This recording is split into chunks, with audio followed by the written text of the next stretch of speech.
Um, Greetings, everybody. A very warm welcome to you from wherever you are in the world at whatever time it is, to this first ever Reuters Events travel webinar, which is sponsored by the software firm Redpoint Global. As you will have seen, we have a really great lineup of panelists today, and I'm personally very grateful to them for making it so easy for me to sign up at this, what has actually been a really torrid time for the travel industry. As a very quick introduction, our first panelist today is Betsy O'Rourke, who's the Chief Marketing Officer of the Colorado-based Xanterra Travel Collection. She has commercial responsibility for everything from revenue management to digital marketing, social media, and e-commerce. And that's for 15 brands. That includes a cruise line, resorts, 6 national parks, and a railway. So quite a lot of diversity there, and customers who travel regionally and internationally. I'm not a big fan of the P word, but I think it's fair to say that Betsy has done a fair bit of pivoting over the past few months. We have got Rob Paterson as our second speaker today. He's the CEO of BWH Hotel Group, Great Britain. BW stands for Best Western, and for those of us on this side of the pond in the UK and Europe, and also probably in the Southern Hemisphere, Rob's an Aussie. He doesn't need that much introduction. He's the brand's youngest ever CEO and was recently the star of a Channel 4 documentary, a very British hotel chain. It's a great title, but just for the record, Channel 4 Best Western is actually a US chain. Rob tells me that this year's marketing campaign, which ran with the strapline "Britain doesn't do boring," has been the most successful ever run in terms of bookings and revenue. And so I can assure you what he's going to tell you is probably not going to be boring for the travel industry today. We also have Michael Ross, who's the CEO of Bidroom. Bidroom is an OTA, a nice one, right, Michael? Correct. As I understand it, Bidroom is subscription-based, so there are no commissions, and hotels have the bonus of dealing directly with customers. As an entrepreneur, Michael believes travel distribution is long overdue a shake-up. And I mean, there is a view that he could be in the right place at the right time. Our very last speaker today, who last but not least, is John Nash, who is the Chief Marketing and Strategy Officer of Redpoint Global. John's going to wrap up today's webinar before the Q&A. And just a bit of background, he was one of the founders of the CRM arm of Accenture back in the 90s. He tells me he's passionate about using technology to drive innovation and has even written a book about it. I have to say that it was a complete coincidence that our sponsor today is actually a partner of one of our speakers. And although I'm a journalist and I'm not in the business of endorsing sponsors, I am in the business of quoting people, and Betsy tells me that they have been great partners. Which I think we're going to hear a bit about later. Now, before we get going, I'm just going to quickly pass you over to Scott, who has some housekeeping issues to talk to you about, and then we'll get started.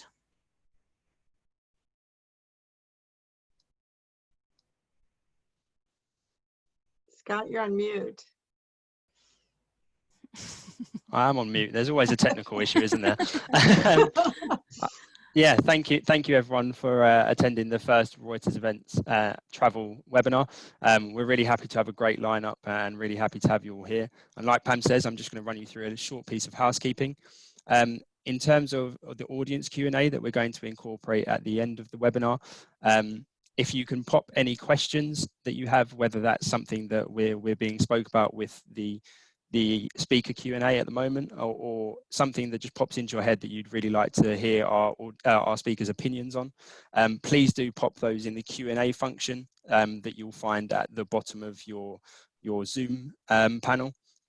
And then finally, this webinar will be recorded. So those of you who are tuning in live and also those of you who are going to be viewing on demand, you will all receive a recording of this webinar after the event. So that's enough from me on the housekeeping side of things. Pam, I'll pass it back to you so that we can get this started.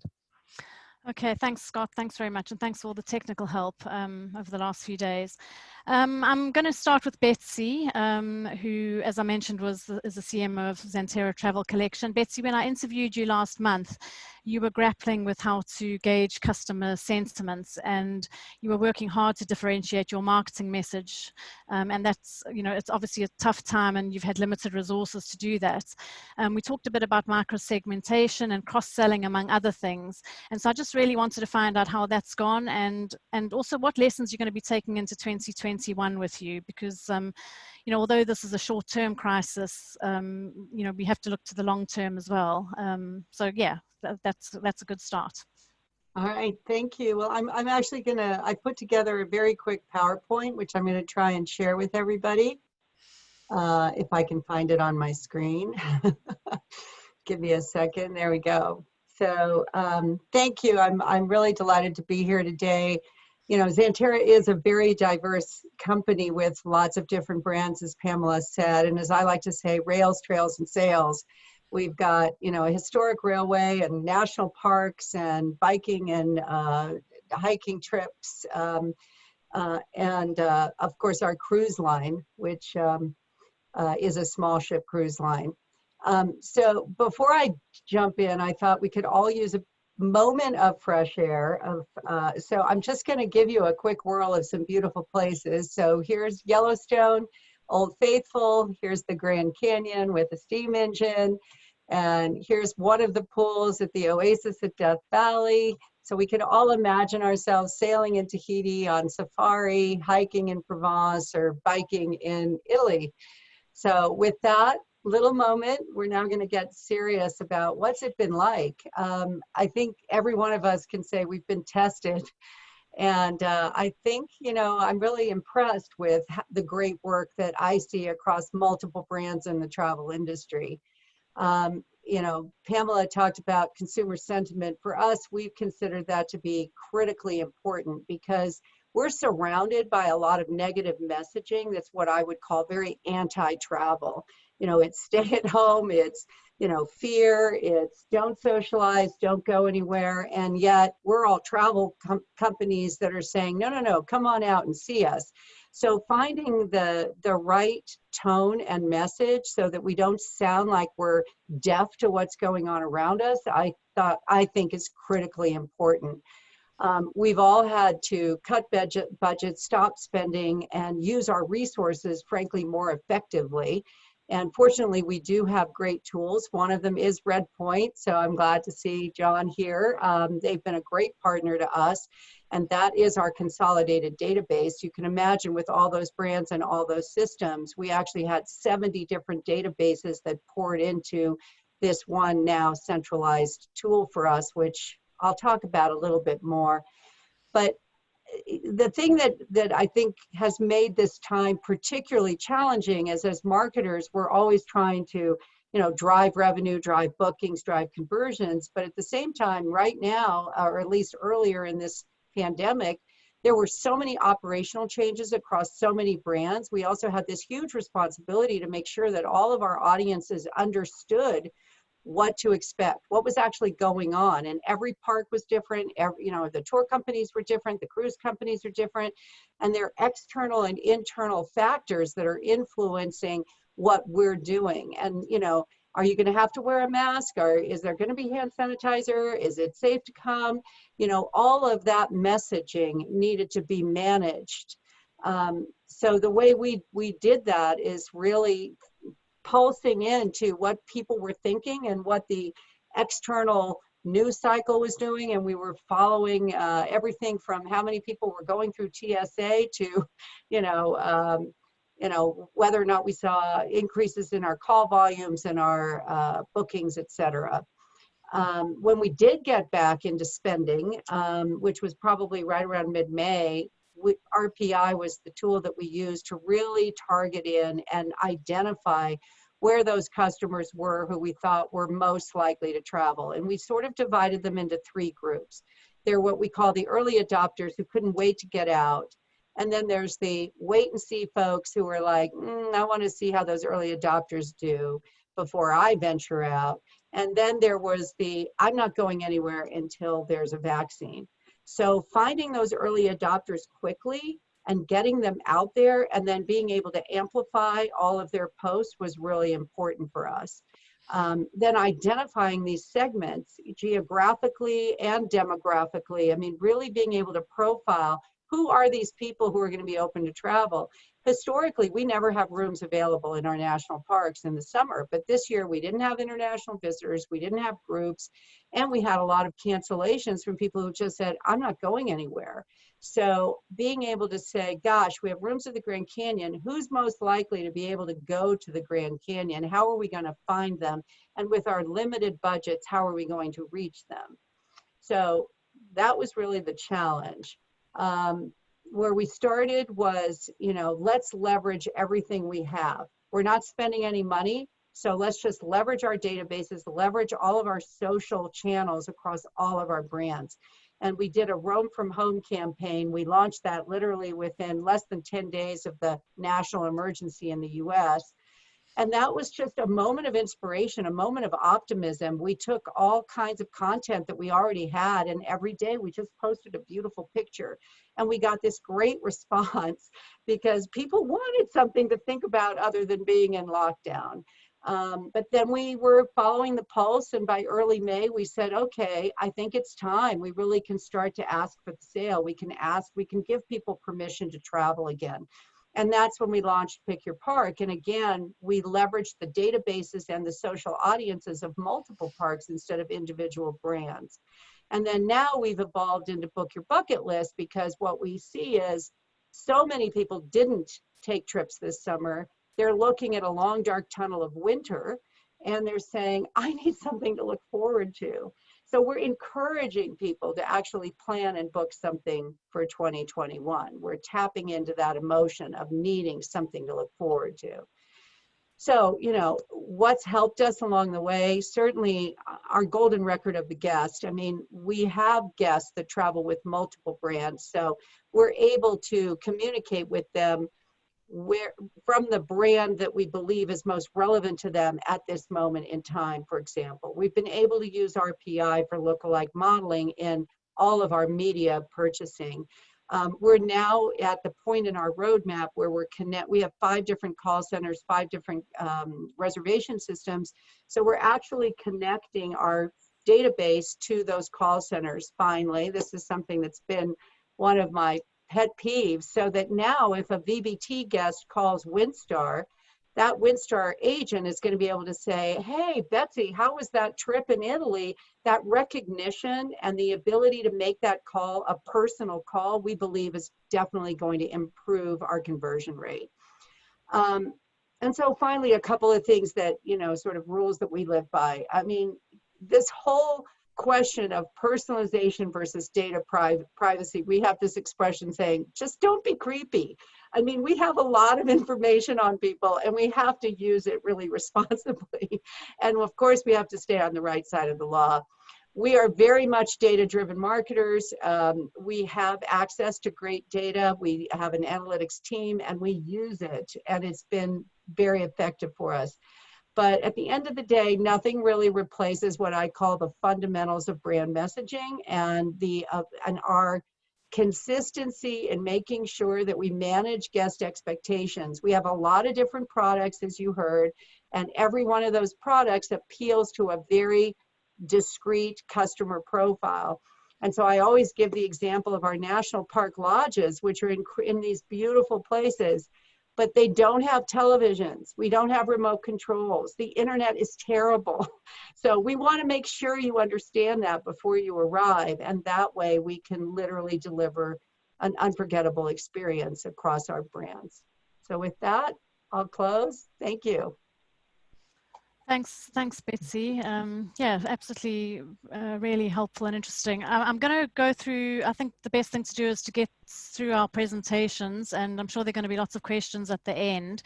So I'm just going to move on to Rob. And Rob, I'd like you to give us a quick overview of your recent marketing campaign that worked so well.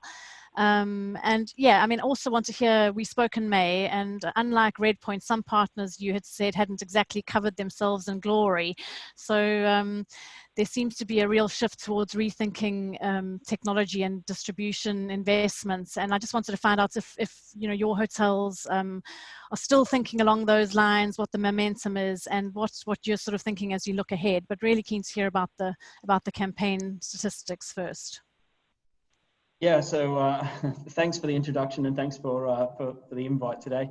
I think you alluded to it already. We had a television show air on national free-to-air television here in the UK. We had about 1.5 million people tune in for 3 weeks to watch what we were sold was a fly-on-the-wall documentary, which was designed to sort of show the human side of our business. We're very much a brand made up, or a collection of hotels made up of independent family businesses that are really proud and real humans running their business. It's not a corporate office directing what they can or can't do. It's really proud and passionate often family businesses. So that was the angle that we were sort of sold on the television program, which we got sight of it before it went to air, but it was slightly different to what we had been told. And I think when we first saw it, it was borderline mockumentary. So we kind of looked at it and went, okay, look, this is going to go to air. We've committed to this. This is where it is. We worked with the producers with the production company to change what we could, but we knew what was coming, and that was where Britain's Britain Doesn't Do Boring campaign came from. So we looked at, if I think about all the amazing brand campaigns that you see over time, there's a company here in the UK called Poundland who sell sort of everything in the shop is £1. So it's nothing glamorous about it, but it's a really well respected and loved store in the UK, and their marketing is just so spot on with their tone of voice. They inject humor in a really appropriate and family friendly kind of way, but they harness this huge following because they just capture the tone of their market perfectly, and that's what we tried to do with this. We felt, you know what, there's going to be a lot of people looking at this and thinking, you know, what's going on in the Best Western hotels, because it was a little bit comical, and especially the first episode. So we decided to tap in on that, and we came up with Britain Doesn't Do Boring. And what we did was we looked at we used characters from the TV show as part of the little videos, and there were a series of short video clips that we put out, which captured the moments of lockdown. So everyone could relate to, you know, going crazy with their kids in the house, or and playing some silly games that they've never played before, or doing a wedding anniversary via Zoom, whatever it might be. It was capturing those moments of lockdown that we were all facing, we could all relate to, that none of us had ever had to experience before. And then at the end of that, we put some really interesting music to it. The music we bought was the same music that the TV show we're using, so we knew that was coming. And at the end of it, we put one of the characters would pop into frame and say, "Britain doesn't do boring, so nor do we." So it's a little bit edgy in terms of capturing some of the moments of lockdown that perhaps might not, if you're being really safe. They weren't safe. We brought in some of our partners that we had worked with over the past. So Eddie the Eagle, famous long jumping, ski jumping in the UK, perhaps famous for the wrong reasons, but he made the Olympics and he was super proud, and he's a partner of ours, so we got him to make a video. So we really tried to tap in on our partners and tap in on the mood of the nation, and it just resonated. So we had more hits to those videos than we'd had to paid videos we'd put out in the past, all in the space of a matter of weeks. It helped that we had a television program. And then at the very, very end, the final scene would then link to our campaign, which was designed to focus on the recovery and get people traveling again.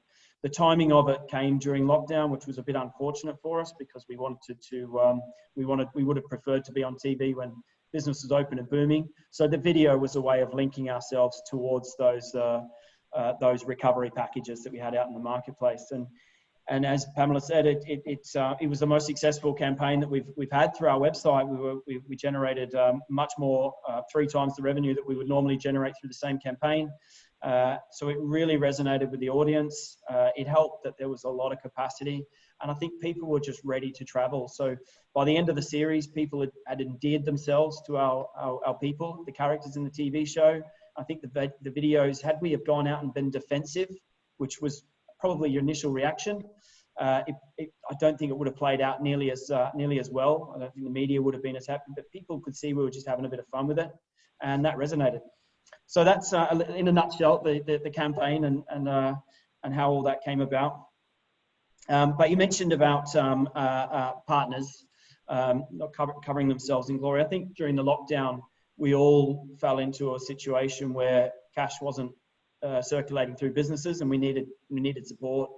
And everyone was leaning on their partners, and everyone was leaning on us for how do we get through this bit. And I would say a lot of partners were super supportive through that period, and then there were some that really either were absent, remained silent, or simply weren't supportive at all, and perhaps even added to the challenge. And I think when you think about disruption, I know Michael's going to come on shortly. When you think about disruption and what the ingredients are in disruption, it usually comes when customers have an appetite, or they're an appetite for change, or they're quite tired of the same thing. You know, if you think about Uber, it was quite difficult. It wasn't easy to order a taxi, and sometimes they were quite expensive. You know, Uber came into the market. It was so quick and easy to order, and so quick and easy to pay, and there was an appetite for it, and it hugely disrupted the market. And I think we're seeing that now in the PMS market, for property management system markets in our industry. I think people were grew tired of the same challenges that were presented with the PMS, in terms of whether that be integrations or whatever it might be. It was always quite expensive, difficult, timely. And we're seeing disruption come to that market now. And I think the agency market is ripe for that right now. The ingredients is there, the appetite. There was a very noticeable silence from some agencies through the pandemic. And when the announcements did come, it was in the form of more challenges, force majeure clauses and things like that. So I think the market is ripe for disruption, and I'm really interested to hear what Michael has to say. Thanks, Rob. Yeah, I mean, it's as you say, it has been quite interesting seeing how partners have responded, and there has been quite a backlash, but whether there is significant change is going to be interesting.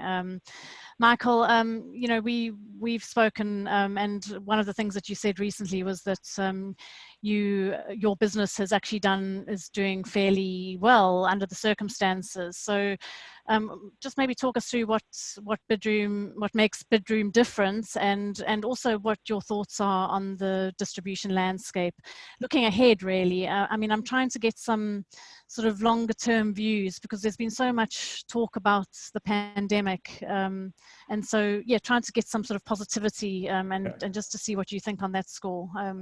Be interesting to hear from you.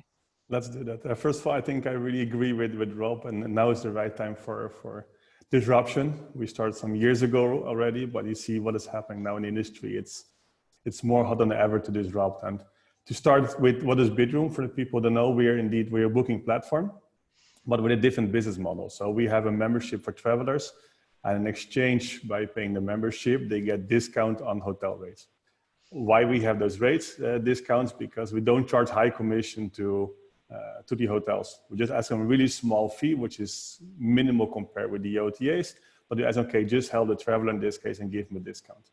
I think also really important, not only focusing on price, and price is important, but not the most important. So also creating much more value. So also we asking the hotels, can you do something extra for those users, extra perks, late checkouts, and up to you. But also we helping the travelers to get more. So we also negotiate, and we don't do any markup. We don't earn anything on it. More value, which means we're making deals with car rental companies, tourist activities, just to create more value for membership. And I think that's also really important. And I think that will be a trend as well. What hotels and hotel chains could and should do is creating more loyalty. And I think the more value they're giving, and price is important, but the more value, the more benefits, the more they can create a relationship with them. So one of the questions was, okay, how is the distribution landscape will look like? I think if you're looking at the hotels who are able to create a relationship with their customers, be different. I think what Rod did with this campaign was different. I think it's really needed to be different out there. I saw today that Citizen M, for example, they launched a membership program as well.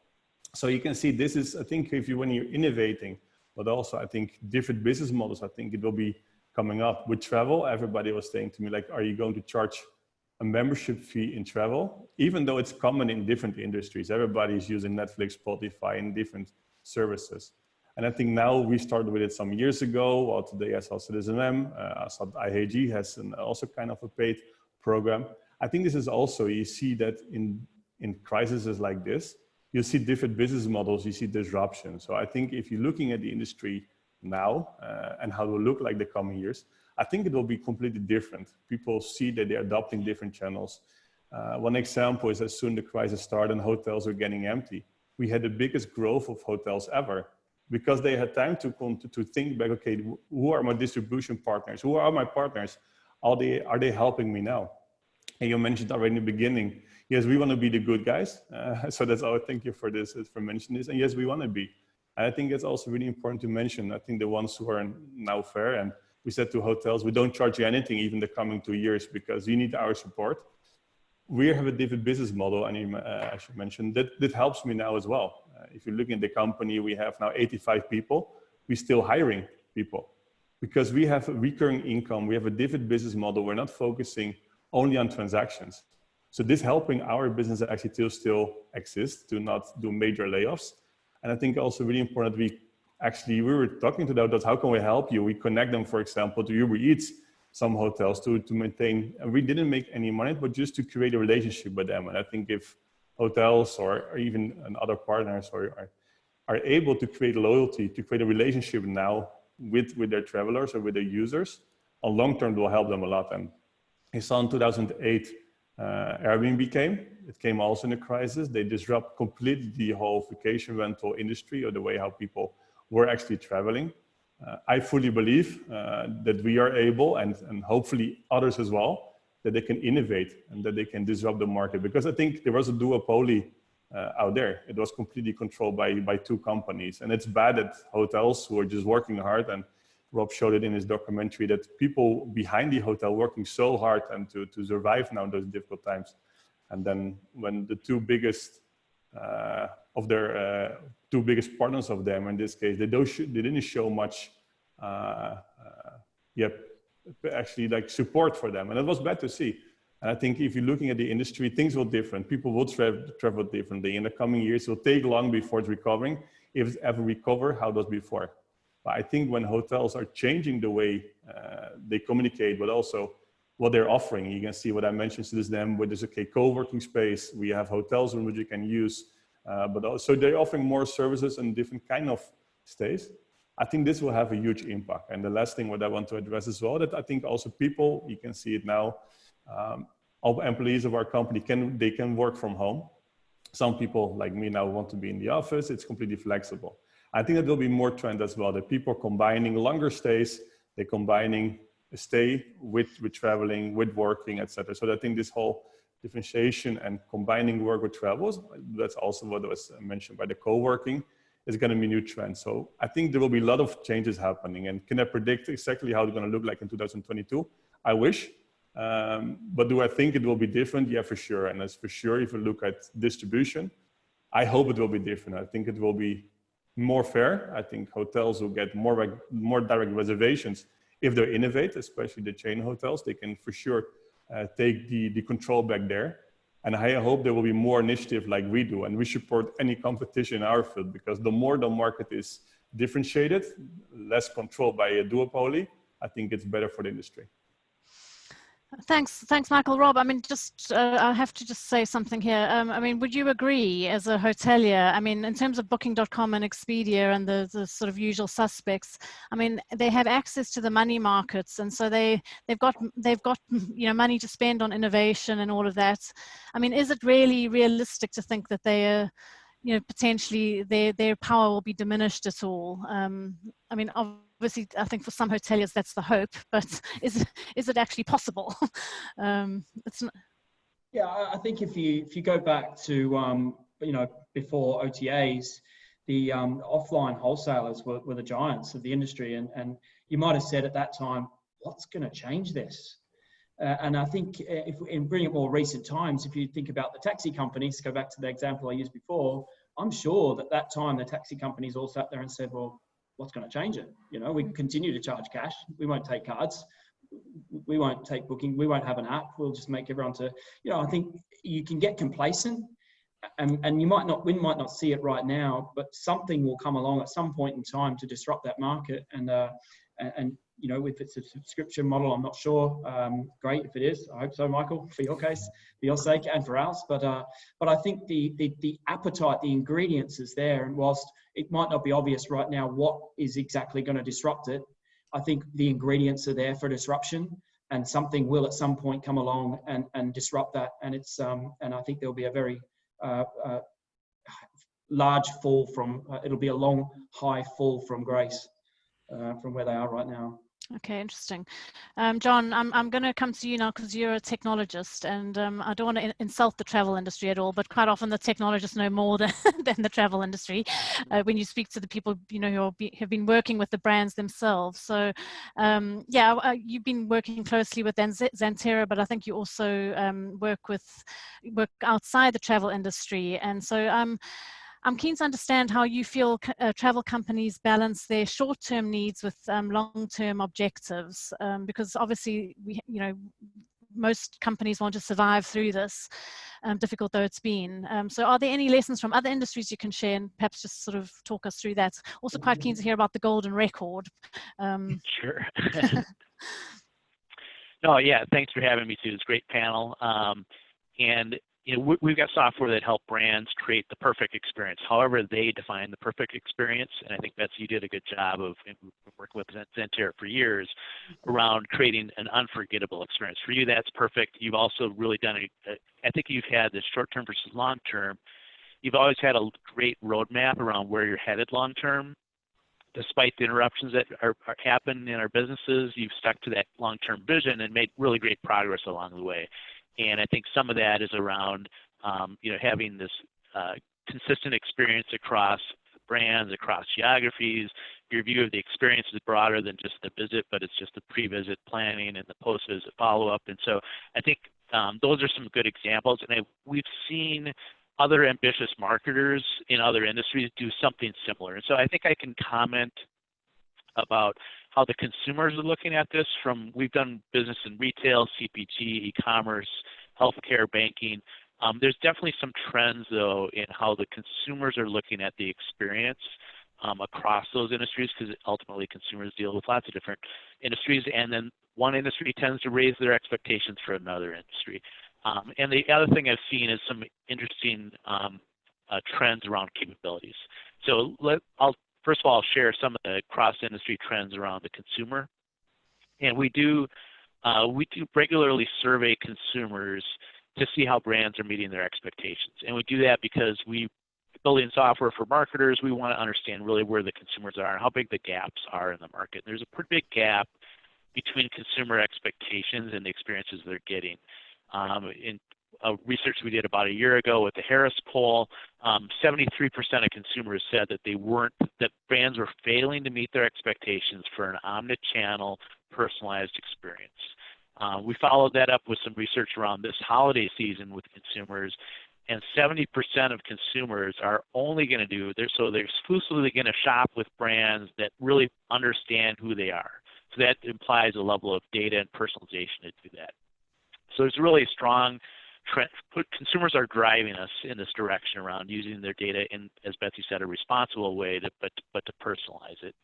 And I think that the consumers are also the other dimension of what are the gaps that they're missing is they expect that it's a dynamic journey, not a linear journey, but consumers are using multiple devices at multiple stages of their journey in different ways. They're expecting that you can handle them dynamically, and most brands can't. They're also expecting real-time experiences, that now consumers are always on and readily addressable. They want to have that real-time insight, and they want you to understand them in real time. And they also want a more personalized experience. It's kind of foundational. And you can only get to that personalization through strategy, through having the data strategy in place to drive that. And then I think on the other side of what we've seen across industry is around capabilities. And one certainly is this concept of a golden record or a single customer view where you have all of your transactional data, behavioral data, demographic data aggregated into one place, and you resolve different customer identities, and that golden record is actually accessible in real time to drive the kind of real-time cadences, is what many leading edge companies are doing. And a lot of people have, say they have a version 1 or 2.0 of a single customer view, but really I encourage everybody to kind of stretch their imagination around what types of user and customer experiences do you want to have and what data do you need to drive that, because that really is a foundational layer. The other core capability is around machine learning and really being able to automate your next best actions, whether that's a product recommendation or the next step in a visit, and really deliver those to micro segments on the fly. And you can't do that through people now. And I think it was, it's also having that foundation in place. You can resegment, and I think Betsy, you had another good example where you basically resegmented your consumers on the fly given the COVID business interruption. That's just a great flexible capability to have. So the analytics is really an important aspect to that. And the third kind of core capability that I'm seeing across industry is orchestration. Because consumers want this omni-channel experience, we can no longer just give them a personalized experience via email that's different than what's on the website, that's different than the mobile app, that's different when they show up in person. And there's all kinds of interesting things we can do around when consumers now break geofences and orchestrating and engagement, and the travel industry certainly is on some leading edge opportunities to do that, to really create these great experiences. And so, and the art of the possible, I think Gartner said that if you really are customer centric, you can get about a 20% lift in response rates, a significant lift, but that requires a lot of data maturity, and it requires using that data across all of your touch points. And we've seen with some of our clients in different industries, we've exceeded that. We have a CPG company that we got a 79% lift, or they achieved a 79% lift in product recommendations. And that was through gathering all data, survey data, behavioral data around how consumers were interacting with the brand on the website, their transaction data, following up with did they repeat buy that product or not. So there was the more of the data you have, the better the results, obviously, around the product recommendation on an automated basis. But that's kind of the art of the possible, is getting a 79% lift. In healthcare, which has a similar to travel, they've got a visit, but they've got pre-visit planning and post-visit follow-up, and there's their whole life cycle is being thrown on up in the air around telemedicine, and consumers now wanting to take more control around just planning that. We worked with one provider that we were able to get a 3x improvement in their scheduling of wellness visits, and while doing a 20% improvement in operating efficiency at the same time. So there's ways to drive value and growth while also improving operating efficiency and effectiveness. And the last one I'll mention is we did work with a major retailer that does DIY retailing. Their buy online, pick up in store business has really shot up with the changing consumer behaviors now. And they had a goal to have a 5-minute window where if you buy something, it's available in the store within 5 minutes. They needed to compress their data to insight to action cycles 99%, and we helped them do that to meet that 5-minute window. So that we're all used to, I think, seeing some of our data taking days to get updated, or if not hours. So that kind of minutes or whatever your cadence might be, if it's real time in seconds, that allowed them to do things like abandoned cart marketing or partial abandoned cart, where they were on the way to the store to pick up a product. They had partially abandoned another product. You can message them on the way or send them an SMS offer. There's all kinds of innovative things they're able to do now that they can have that real-time cadence to their data, as well as avoiding the type of irrelevant offers that we as marketers have always pushed out because of lack of data, where in the past they would maybe give a promotional offer for some product that they already bought, and they were on their way to pick up. But the lag of the analytic data marts and the analytics to drive those recommendations cause a lag in the experience and friction in the experience that consumers just aren't willing to live with anymore.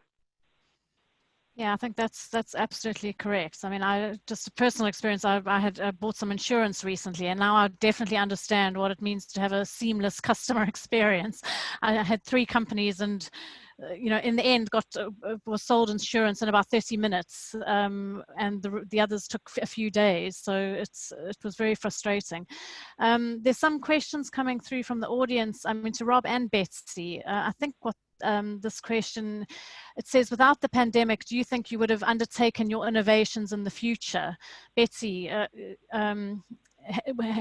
the pandemic accelerated things or slowed things down? I mean, what lessons, I guess, from if you were to propel yourself into the future, what are you glad you've done, I guess, is the question.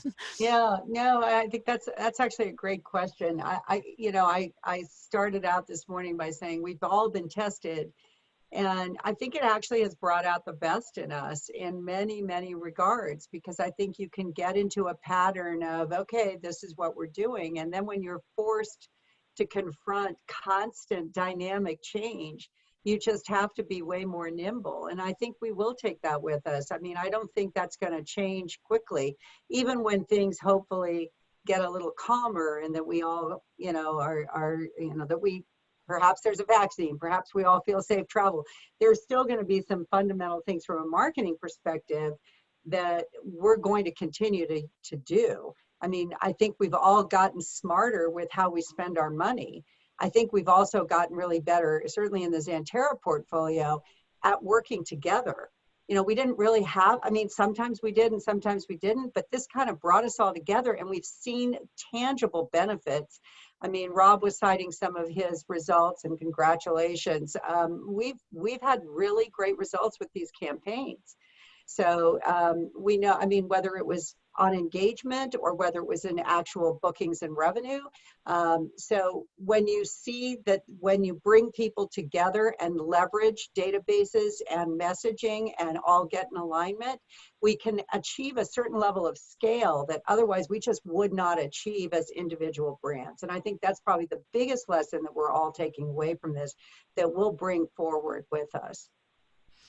Yeah, and Betsy, just very quickly, to what extent did your previous work on technology prepare you for this? Your previous investments with technology, because I mean, obviously you had good technology in place to be able to drill down into your database. Yeah. Well, I was very fortunate to work for some really outstanding, very large companies prior to coming to Xanterra, where we did have amazing technology as well. And I was with Royal Caribbean when we actually brought that database consolidation in-house with Celebrity Azamara, Pullman Tour, all of our brands there. So I was fortunate to have had that experience. When I came to Xanterra and found that we had nothing, that we literally had, like, I don't know, an Excel file of customer records. That's a bit exaggerated, but it wasn't much better than that. And we had literally 70 different repositories of data. We had all these different data sources. And so what we did is we put a team of people, we put a task force, we did a great RFP. We interviewed actually 19 different companies, and bottom line, all unanimously chose RPI, Redpoint. And the number one reason, there were probably 2 reasons we chose Redpoint to do it, was, first of all, this golden record. One of the things we were very worried about is how we were going to match records of existing people. So like, it might be Betsy B. O'Rourke, or it just might be Betsy O'Rourke. It might have an apostrophe. How were we going to make sure that we got one record? And so RPI has a technology that normalizes that, because we couldn't imagine trying to do that manually or by eyeballing it. So that was huge. And then Dale Renner, the president of this company, was volunteered to help the US government after 9/11. And with his incredible data work, actually identified 12 of the 20. He gave the government 50 people. So his analytical skills and his ability to use data was that profound. And that was really impressive to all of us. and it showed such enormous character. We were really impressed with his vision for where he wanted to take the company. So that's how we landed here. It's been a great partnership. I didn't mean to sound like I'm giving you a commercial. No, John, I was gonna say they should hire you as a salesperson. No, but it really has been. I mean, that tool for us has been a game changer because we can use it across. You know, you talk about omni-channel. That's probably one of the biggest challenges I think we all have as marketers, because there's the proliferation of channels and making sure you can't be present everywhere all the time at the same level of amplification, if you will. So choosing carefully, where are your customers? Where are you going to spend your time? Where are you going to interact with them? But not be, invisible in some other, so that's a big challenge, and thank you for raising it. I'd be curious how others are dealing with it.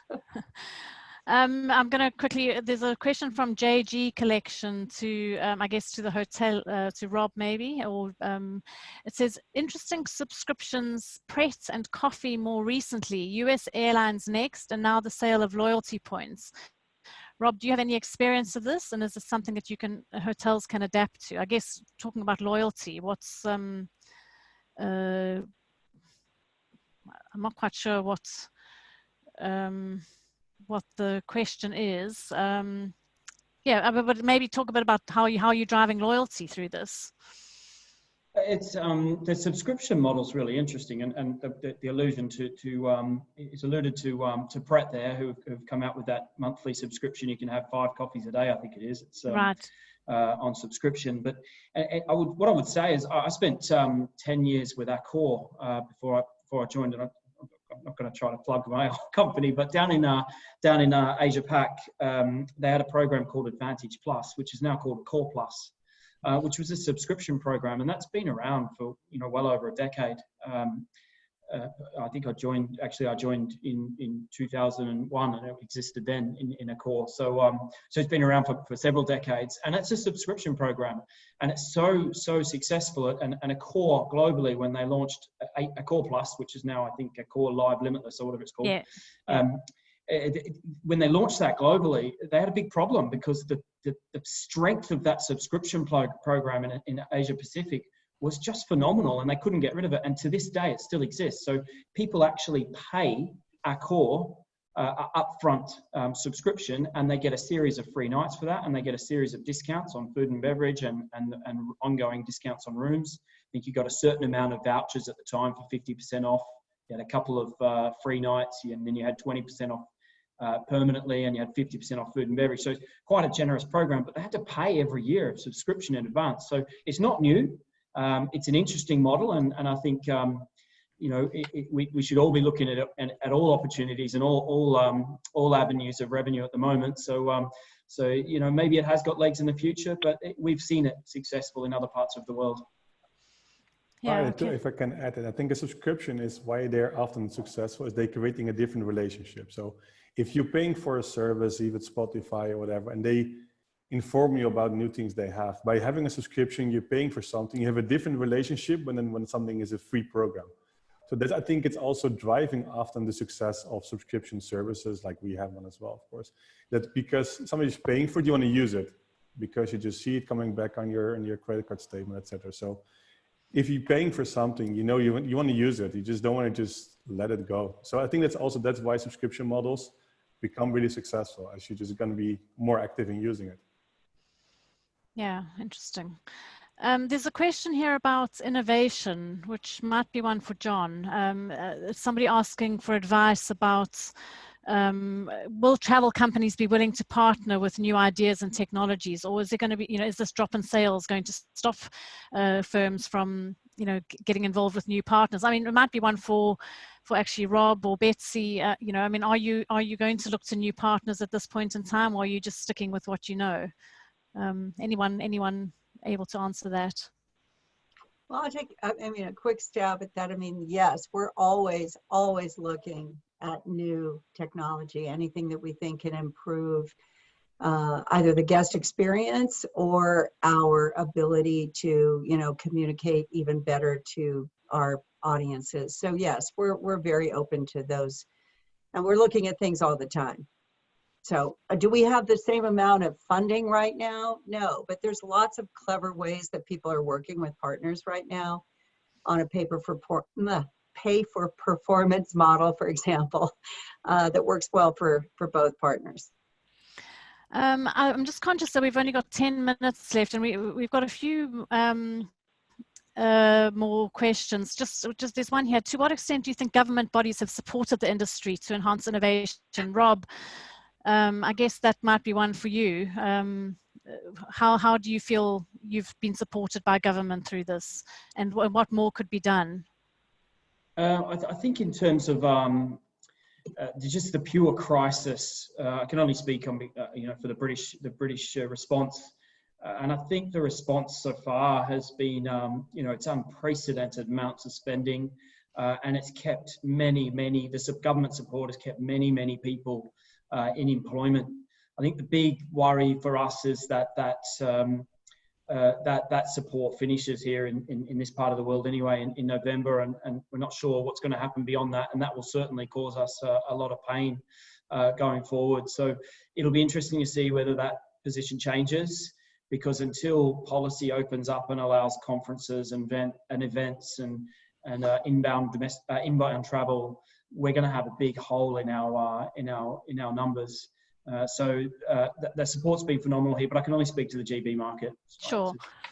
Michael, there's one for you, and then I'm going to ask you all a question. So, in fact, let me just ask the question that I want you all to just have a think about, looking ahead. What travel brands need to think about, now going forward. Just think of a way to sum up and give some really useful insights if you can. And then while you're thinking about that, Michael, you're going to have less time to think, but it says, what do travel agents, online travel agents need to be successful? Running your business sort of strategy on? Okay, I just lost you a little bit. I don't know if it's your connection, but I think I've understood what is going to change and how to. What do travel agents or online travel agents need to do to be successful in the future? That's a question from the audience. I think innovate, and it can be many different ways. I mentioned business model, and I don't say ours is always the best. I think in our case could work, but I think innovation is super important, to be constantly innovate the way you're just doing things. Can be added value, can be different ways. And I think also super important is, and Betsy mentioned this, is using data. And of course, some of them they already do, but if you can use data to innovate, also improve your product, improve the experience, I think it's super important. And also just really look out there what is happening, because if you see what innovations out there, how usage of mobile devices from going into super apps, how the banking is integrating travel. There's so much things happening. And I think it doesn't matter in which vertical you are, if you keep innovating and see if there's a trend and just make sure you're on time. And especially now also when you're looking at online travel agencies or everything in travel, you just have to keep innovating. And come back to your question, like what you want to ask the best. I think data is super important, and technology. And I think technology is the one who are focusing on technology, connectivity. I think we're coming into an API economy. Connecting with others in the right way. And yes, Rob, we finalized gas lines so we can finally connect as well. So I think, yeah, in this case, connectivity, to have this control in your technology is super important. So I think when we will, for example, integrate wholesaler rates, it will not be unique. We'll just be like the others, just have a different business model. So innovate, invest a lot in technology in long term as well, and keep innovating. I think that's the learning I would like to give. Okay, John, top of your list of priorities for companies looking ahead. Yeah, I'm gonna I agree with Michael, and I think Rob and Betsy also brought this up, that just innovation's key. And I think there's two key things to do from a technology perspective.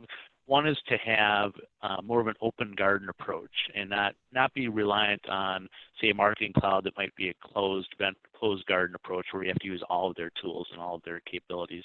Because as Michael said, there's a lot of business model innovation going on, and there's certainly lots of consumers are always going to push us to innovate the customer experiences. So you want an open garden approach that you can take advantage of the next new channel or the next new social network, whatever it might be, or geofence technology, So really being able to embrace that with your technology in an open garden fashion and architectural approach is critical.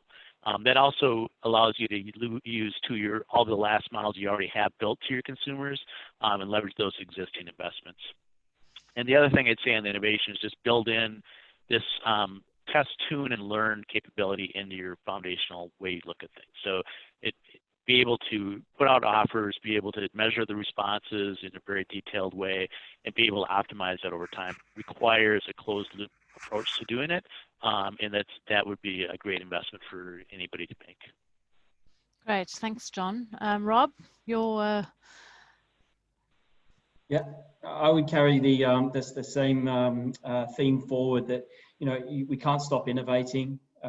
For us, it's we're trying to really innovate in the area of revenue management. So I think that's going to be a really important area to lead the recovery over the next number of years, because it's going to take a number of years to recover from this crisis. So we won't stop innovating. I think one of the sort of comments or questions before was about, will that prevent innovation? I think the innovation has to be very investments need to be very immediate return and very defined returns. So it won't stop innovation. Speculative innovation is likely to go to the back of the queue. So if it's a little bit grey and it's not clear and it's a very long-term return of investment, right. I think people are going to really struggle in those spaces. So basically, people are going to have to show a very quick return on the investment that you're making. And anyway, I'm very glad to see that revenue management, which I developed a very strange interest in when I first started writing for Eye for Travel, is back on the table. Betsy, what are top of your list of priorities? I think what I'm going to say as far as sort of the summary of what everyone has said, I mean, I agree with what every other panelist has said. I mean, to me, data is probably the single most important thing that we use to make decisions. And so having a good reporting suite, understanding what you're looking at, and being able to respond to that really quickly. So it's one thing to let a report sit in your inbox for 2 or 3 weeks, but the point is, be dynamic, be looking at it, watch for the trends, and then jump when you see it, because that's when you're going to have your highest conversion rates into revenue that we've seen. So being super responsive and paying a lot of attention to the data that you're actually collecting, because I see people collect data and then not use it. From a technology perspective, we like to experiment with new things, but we spend baby dollars on doing it, and it's usually in a partnership mode. But we have found that, sometimes you find magic with some new technology that you wouldn't have thought of. Right now, we're really working hard on our e-commerce, for example, and online booking, and how you could potentially not just book well on any given brand, but one of our limitations has been, okay, you can book your room, but you can't book a tour. You can't make a restaurant reservation. So integrating all of that and making it a true seamless experience from your phone. That's an example of where we're moving quickly. And Betsy, when I interviewed you, you said that you were pinning June 2021 as you're putting a stake in the ground for a recovery in June 2021. You have to put a stake somewhere. What about the rest of you? Just to be clear, that we would have an effective vaccine that's widely available. That was the June date. Not a full recovery. Not a full recovery. Anybody else willing to go on the record, and we can look back in a year's time on a recovery? Rob? I mean, STR put out a forecast just last month, and they said they expect, their assumption in that forecast was that by the end of Q1 we would have a widely available vaccine. So similar to what you're saying, Betsy, I have no idea, but I'm certainly pinning my hopes on that. Let's hope so. John? Yeah, I don't know. I don't have a timeline, but I do forecast that those that take this break to really create differentiated customer experiences are going to reap outsized rewards when the recovery does come. So yeah, I would definitely agree with that. Yeah, absolutely. And Michael? Well, even though The I next, think, the yeah, next booking.com. but the good one, the good guys. Yeah, no, I think that if you're looking at the vaccine, of course, the vaccine, it makes a huge difference. But I think when really travel comes back, how people traveled before, I think it takes years. And I hope, of course, travel come back as soon as possible. That's the reason I think all of us starting in this industry, this is the most beautiful industry there is. So of course, we all hope it comes back soon. It will take a while, and let's hope that we with all support and all believe, and the people who love travel, they will start traveling as soon as it's safe to do. Absolutely. Travel makes the world better. Anyway, so I think our hour's almost up. I really want to thank all of you very much for joining us, and for our audience. We have got questions. What I'm going to do is go through them, and I'll put them to you panelists if any of them are directed directly at you, and then maybe we can do a contents piece with those. I think I've managed not to mention the word COVID the whole webinar, which I was hoping not to do, the dreaded COVID. And yeah, I mean, it's been great having you all.